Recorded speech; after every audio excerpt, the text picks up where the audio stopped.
I can guarantee that every single chess player you know, including the greatest of the greatest, have made this mistake at least once. Sounds enticing, isn't it? Well, let's jump into the problem. I'm going to show you a game, and you're going to tell me what move made black lose the game, and why did black lose. So, we're starting out with the rook Lopez. Black then comes to a bishop, and after a couple moves, very normal moves, black strikes in with d5, takes, queen goes there, attack, retreat, and white gallops in his knight. The bishop comes, knight c4, setting out an outpost, and now black chops the knight immediately, and centralizes the rooks. We get bishop e3, knight to a5 to attack the bishop. The queens are traded, bishop c5 to attack the rook. It goes back to defend. White brings out the other rook. We get a rook trade. We trade the bishop here. And after rook c8 and rook d7, this position doesn't really look that good for black. Positional wise, he is doomed. His rook doesn't look very comfortable. His bishop stuck. His knight being attacked. His pawn is going to fall, which is what happened. Bishop f6 to protect the knight, and rook takes c7. And for the remaining of the game, it's just a very boring endgame. But let's just see white converting.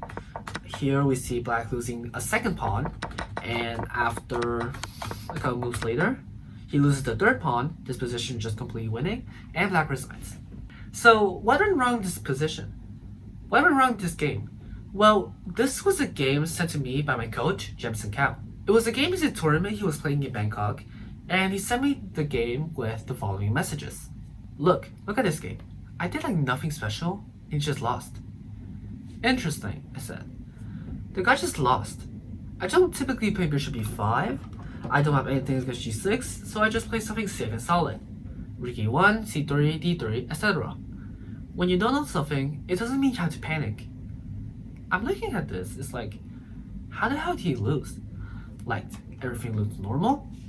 Yeah, I mean, everything looks normal. Until the guy plays bad moves. I just play normal moves, and these normal moves can give the opponent a tough time, and then he panics. Let's stop the conversation here for a moment. Have you figured out what move made black lose? Well, skip over. If you said the move that made black lost is bishop takes e4, you are correct. But why is this a mistake?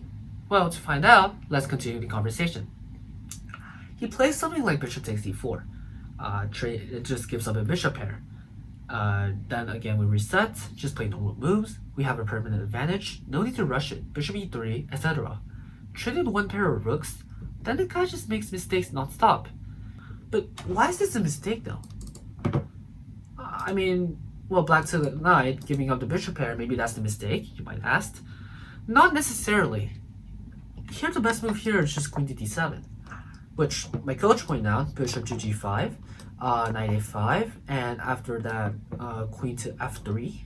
Yeah, queen to f3. Black's position doesn't really look that pleasant, though the engine says this position is dead equal. And with adequate defending, let's say you takes back, and then rook fe8, I believe. Yep, rook fe8. We got knight takes, bishop takes back, blah blah blah. This position, black is actually a little bit better. Basically, with accurate defending, black isn't that bad. But you might say, why bishop takes e4 is a bad move? It's not that bad of a move, but this entire psychology behind the move bishop takes e4 is why black lost. It's not like he was stubborn and careless, he spent a considerable 10 minutes on the move. Well, he made a mistake that I can guarantee every single chess player who's ever played a chess match fell for. And that mistake is proactivity. But firstly, you might be asking, well, what is proactivity? Let's get the definition out of the way. Proactivity, or proactive behavior, refers to self-initiated behavior that endeavors to solve a problem before it has occurred. Proactive behavior involves acting in advance of a future situation rather than reacting. It refers to taking control of a situation and making early changes rather than adjusting to a situation or waiting for something to happen. In other words, when there's nothing on the table, then so when somebody has a proactive behavior, they will try to make something happen, even when there's nothing on the board. Going back to our example, this proactive move on bishop takes on e4 is bad because when the d-file is open, it's not black who takes the initiative, it's actually white. His light square bishop, let's say 95 for example, his light square bishop can always be traded, or it can just always retreat back to bishop c2, that's completely fine. His knight is going to reroute to something like c2, and then maybe b4 or e3, all completely fine. After bishop to e3, maybe we can trade the queens as demonstrated in the actual game, and then white's going to centralize his rook, and positionally, he's dominating. We can't quite say the same for black though, because, well, the rooks actually, doesn't really look that good. The bishop is stuck. It literally has no squares behind bishop at h8 for now, and the queen doesn't really have any comfortable squares. So white is just going to dominate, and he didn't even have to do anything. All he did was play normal moves, play solid moves, and after this, not even that bad of a trade, but after this inaccurate move, suddenly white has a lot more chance to win this game more than black. And this mistake of being too proactive affects every single chess player at every single level, because it is human nature to be impatient. They aren't certain about the future, and they want to take it into their own hands to decide their own fate and hope that turns favorable to them. The problem is that most of the time when they do that, it doesn't really work. A simple trade, just like that, may just lose you the entire game. All because you're in a position where you don't know what to do, and then you decide to take matters into your own hands, and it ends up backfiring. I want to take another example. Here. So, f4. So we already know this is going to be a game played by flan chess. Sincerely. I recently went to a classical tournament, my first ever classical tournament, and my first ever FIDE rated tournament. It was the 4th round, had the white pieces, went with the birds opening, and we are in an extremely typical, well, apart from like g6 and all that stuff, but we are in an extremely typical birds opening position, and I am honestly just pleasant. Extremely pleasant with this position. Until we reach something, well, we trade, until we reach this position. It is move 16. Most of my pieces have been developed, not this rook for now, but I have been castled, my knight is on e5, it's desired square, my bishop has been fianchettoed, and I don't see nothing to do. I don't really see anything. So, what do? Well, I mean, first of all, why didn't I centralize my rook? Well, if I centralize my rook now, then it's only after b takes, rook a b8 was something that I was particularly concerned because it exploits the b file. I can't take on it either because after this, my rook is glued to the a file. If I try to move, rook a2 is something I need to be worried about. So what I do, oops, I exploited, but I play knight to g4. Knight to g4, interesting move. What I'm basically thinking here is that, well, this position is completely equal. There's nothing much going on. I might as well trade all the minor pieces and go into an endgame. So I play knight to g4, thinking knight takes, bishop takes. He doesn't have a knight goes here, I don't believe so, because of bishop e5 attacking the queen, and his knight is dead, right? So he doesn't have that. Going back. So he's going to take the bishop, and I'm going to take knight. Simple and equal, right? So we get knight takes g4, bishop takes, and then he slaps me. He slaps me. Well, not literally, but he slaps me figuratively with a desperado move. Back to move. The only move that wins. If you learn anything about desperado, you'll know that the best move here is actually knight takes h2. Forking the queen and a rook. Well, I mean, it's capturable, but then black's going to capture the bishop, and black is simply up a pawn. At this point, I froze. I thought of ways to counter this. I spent like 7 minutes on this move. And then with me thinking, oh, I'm so doomed, I find myself being proactive again. I need to find threats. I see bishop f6. I see bishop f6 here, thinking, well, queen e6 is basically the only move. Well, actually, not immediately, I don't think so. Well, not immediately because the queen was hanging, sorry. But I see something like along the lines of bishop f6, queen goes there to protect. So something like queen h3, to go bishop s6 and queen h6 to mate. The only move here would probably be like queen d6.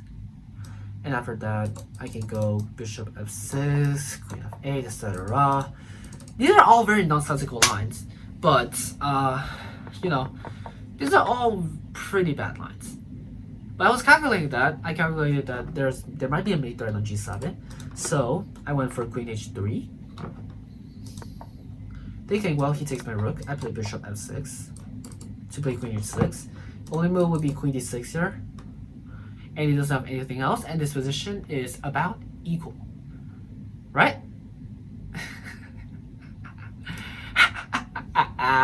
Okay, that was such a bad laugh. Knight takes e3. Knight takes e3. Wow. Flabbergasting.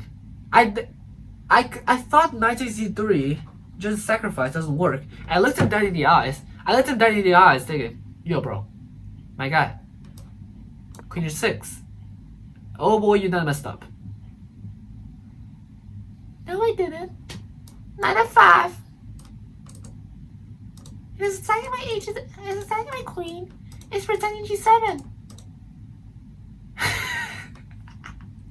I resigned this position because, well, I didn't necessarily resign. I played queen h3. I was panicking. I lost this pawn. I tried to redeem myself by taking the rook, and I lost my other rook. And it was at this moment I resigned. So, some of you might be seeing this. Some of you might be seeing this knight g4, well, as a fluke. Maybe like, you know, you didn't calculate this properly. You didn't think that there would be a desperado. But I think that these problems go much deeper. I think this miscalculation wasn't just a fluke. It was a psychological problem. I wanted something to happen, and I needed something to happen. That is why I provoked a trade, subsequently blundered my pawn, right? And I collapsed. There's a proactivity again with queen to h3, blah blah blah, all of these lines. It was all caused by my proactivity. I'm not even that lost. I could have just accepted that I'm going to play down the pawn, but I tried to find ways with me being proactive, and it's worse. The position had worsened. I'm going to take another game to illustrate it, actually. I'm going to take another game if you haven't understand how crucial proactivity is. I'm going to take another game. So, knight f3, knight f6, c4, etc. These are all some complicated ass theory. I mean, you see theory, you see book moves until like move 8, move 9, then we know this is bad. But then g4.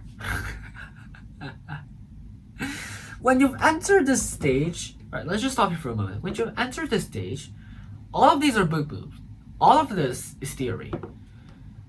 But as for white here, white has his knight, all his minor pieces developed, but hasn't quite castled. The queen hasn't quite been activated, etc. But like, white can just castle here, play queen c2, or play queen b3. All of this would be fine. But then, the guy in the white pieces was like, what do I do here?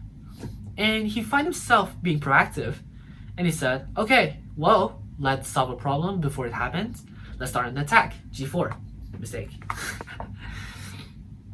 g4 is a mistake here because of the only crucial move, which shuts down the attack with f5.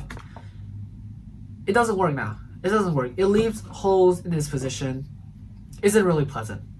So, well, when he has a wound in his position, he tries to put band-aid. He tries to play f3. And black takes the pawn. Swiftly. And white said, okay, well, I'm just gonna take back. Double question mark. This guy, just because of proactivity, he launched a non-existing attack with g4. I'm not even sure where he's aiming, probably h5, etc. to play rook g1. Before even castling and developing all his pieces, he goes for a premature attack. 2 moves later, he committed a blunder, and this is because Black had this brilliant sacrifice of knight takes d5. Knight takes d5. The point is this. The point is this. The point is queen h4. This is not looking good for white at all. So he tries to protect bishop f2. Tries to protect his diagonal. Knight d3. This is oh my god. Knight d3. And all of these brilliant moves, this great move, this brilliant move, this brilliant move, all stem from proactivity just because white was a little bit greedy and played g4. All of this, everything came from g4. Well, a little bit doomed, isn't he? Queen b3 takes. It is, by the way, -3. And a couple of moves later, well, finally castled. But in this position, Black is currently up 2 pawns. And a couple moves later, yeah. Well, I mean, well, this game actually goes up to the 47 move. I'm not going to show the entire game, but white resigned. First of all, you may be asking who is playing this game. Well, this game was played in 2002 between 2 12 years old. The person in the black pieces who played all of these absolutely beautiful moves is Erik Blomqvist. I hope I pronounced it correctly, but he is a Swedish grandmaster. And the person in the white pieces, who is 2100 rated, so actually, oh, Erik was 1600 FIDE rated when he played this absolutely beautiful game. He was 1600 rated FIDE. Person with the white pieces was 2100. Guess who it is? The person in the thumbnail, Magnus Carlsen himself. Young Magnus Carlsen, even young Magnus Carlsen himself, he made this absolutely dumb mistake of being proactive and played g4. So even one of the greatest of all time make these mistakes. By the way, you're asking what else after g4? Well, I mean, the best move here is f3, just to solidify this pawn structure. Or you can develop the queen with queen to b3, heck, even queen to c2, heck, even castle. Even castle is acceptable. Every single move. But g4 is just so bad. g4 is just not really good at all. So, going back, what do I do then if I can't launch an attack? And this entire video can probably be summarized in 4 simple words. Don't commit to anything. Here, let's see, have you castled yet? Well, white hasn't castled, so probably he should do it now, and this is an absolutely acceptable move. Have all of your pieces been developed? Well, let's go back, let's see. This queen hasn't been developed, this rook hasn't been centralized, so you can't say you have finished development yet. And finally, are the pieces happy? Maybe this knight can improve. Maybe it could go to b3, it can go to f3. You know, the squares that would make this type happier, maybe this bishop is not doing much and you can improve its scope somewhere. Maybe it's like h3, bishop g4 is an interesting idea. I'm not even sure if that's good, but that is just a thought of how to continue with this position where it seems like you don't know what to do, but you can just play castle, queen b3, develop, etc., and you'll be completely fine. Prophylaxis is your friend. Development is your friend. Play developing moves. And then when you don't know what to play anymore, play prophylaxis. You know, for example, in some positions, you can play king h1. Or maybe you can play like h3 to stop pieces from going to g4. Stop knight g4, stop bishop g4, etc. Play prophylaxis. Play normal moves. Play solid moves. And don't try to achieve anything. Because your opponents, they think like you. They are also humans, hopefully. And humans are impatient, and when they're impatient, they are proactive. And when you sit patiently and just play solid moves, like castle, f3, develop your queens, centralize your rooks, develop your knights, bishops, etc., improve your position slowly and patiently, your opponent will also get impatient. and they would try to set up an attack. They would try to start some initiatives and subsequently collapse. So for the final game, this is one of my games, actually. This is also one of my games. This was...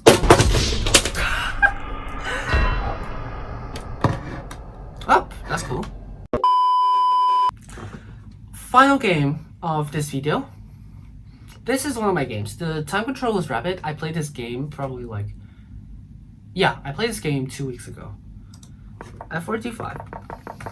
Let's just skip the opening because generally this was a very typical, a very great bird's opening position. After all of this, it was, yeah, plus 0.8. It was plus 0.8 here. It's actually winning. But then black played C5.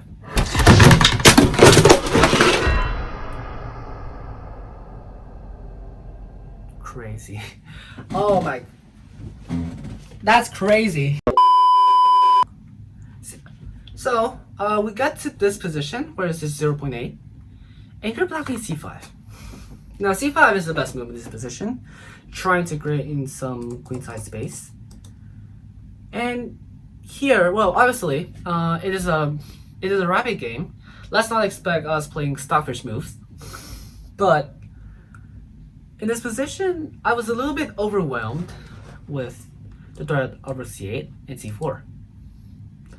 Well, obviously, let's start with the best moves in this position. You have G4, which, sure, G4 is completely fine. But I didn't really want to play G4. It looks a little bit too committal when I'm castled, and he's not castled yet. The same can be said with rook to F3.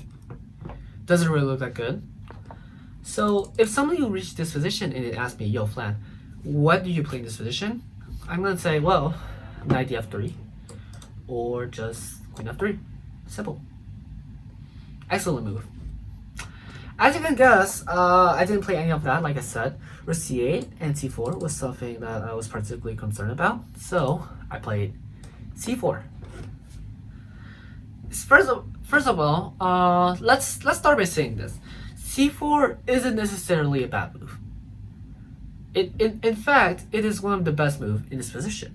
But was it actually necessary to play that? Let's go back. Let's just assume that we gave black whatever he wanted to do. Wait, real quick, I'm going to set up the... Really quick, I'm just going to set up the board.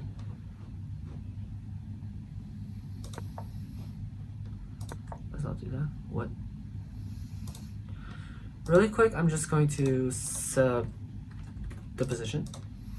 Alright, let's just say we gave black what he wanted to do. Rook C8, and you know what? H3. Just stop a couple of stuff. Inaccuracy, okay? But let's just say we gave black what he wanted, which is rook C8 and C4. What will happen? Well, you have takes, and bishop here. Is it even that bad? After this queen trade, etc. Is it even that bad? I mean, we're up a pawn. So I'm really caring about a threat that I don't even think it exists. Which is insane when you think about it.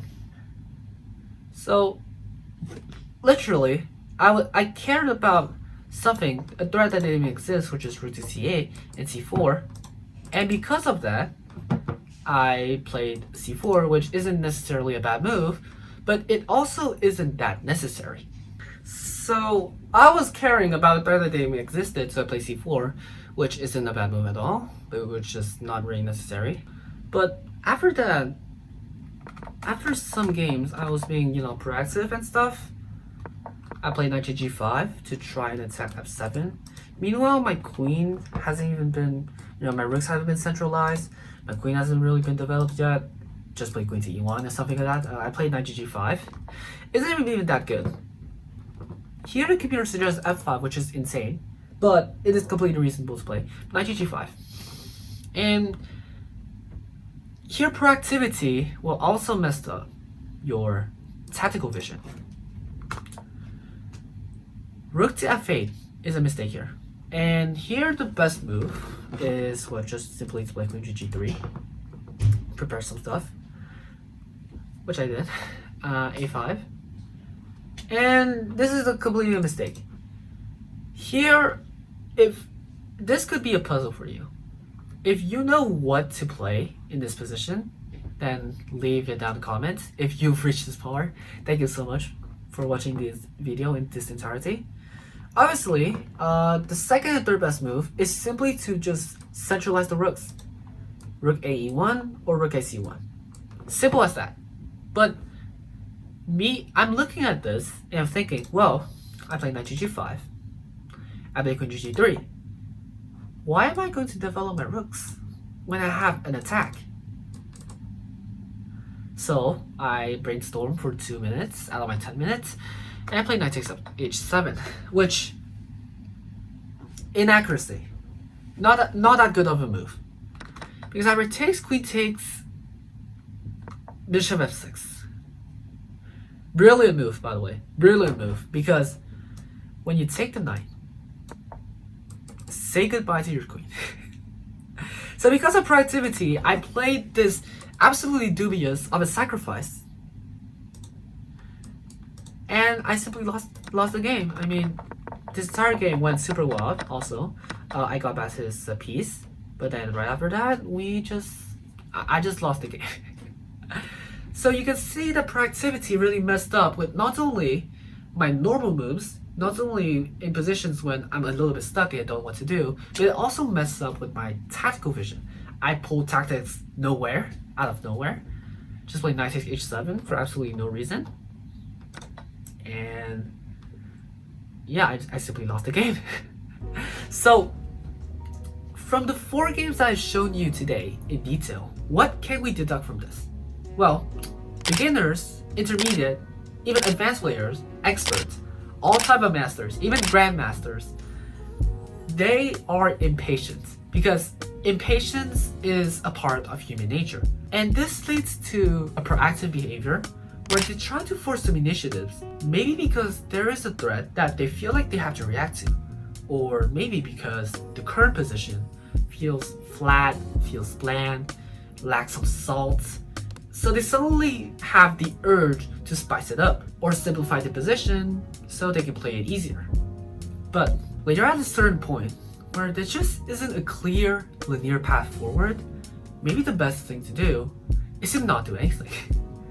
To just play prophylaxis, develop your pieces, play normal solid moves, and don't overthink.